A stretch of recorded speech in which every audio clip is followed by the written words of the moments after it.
And then when I came here, we do things similar but different. Like we let in the summertime, in Scotland, the wisdom is that you don't let your fermenters heat above 33, 34 degrees. We let ours heat up to 37, 38 in the summer, just let them heat up. And it all came about by accident because we had a problem with the boiler and we couldn't distill or something. And we'd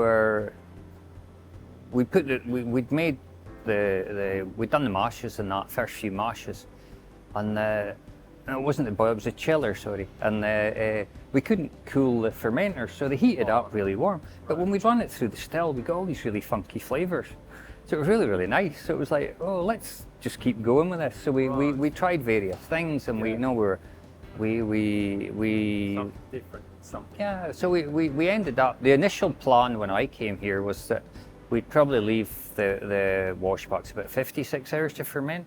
Now we leave them 120, 140 hours because we get a really nice spirit that way in the summer. And then our summer spirit is very different to our winter spirit when it gets much, much colder. Right. So we're more like a traditional Scottish spirit in the winter time. Sure. So we get, and the good thing about that is the secret of making good whiskey is the way you blend it before you sell it. Of course. So if you can make, in Scotland, distilleries swap spirits with each other.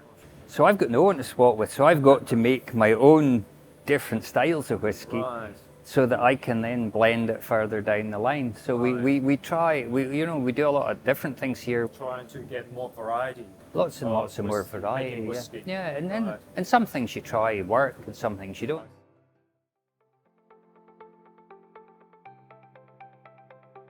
What's your thinking about the core range of this? Core range for here. We'll have our distilling.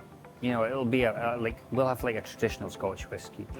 A typical Korean malt whiskey. Right. So which is? It'll be like the idea. Kind of like it'll end up. It's very fruity, and very spicy. So Spicy. it's Right. Yeah, that sounds really Korean.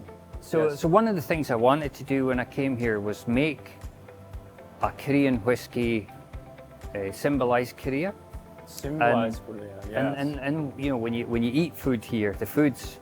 So what you end up with here is you have the Korean food, you have a main dish, Sure. and lots of side dishes round about it, Yeah, and very spicy. and hot very ones. spicy hot Yes. ones. So what I wanted to do was have a spicy dish, and then lots of different flavors surrounding that spicy dish to be very Korean. Wow. So I worked really, really hard on,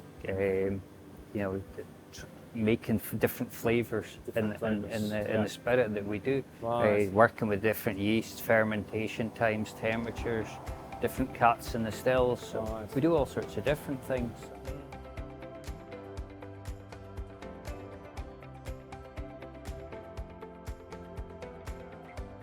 What's your goal in the near future? Or there's long-time goal? The long-time goal is we'll just have a series of different whiskies, and then we'll have things that don't scare people. So like boring whiskies. Well, not boring, but like your Glenfiddich, your Glenlivets, your the giants. like we'll have like something that many people will enjoy. But then we'll go out on a limb and we'll try and make an unbelievably spicy whiskey, but with a lot of fruit to it. So that we'll try and cater for everyone.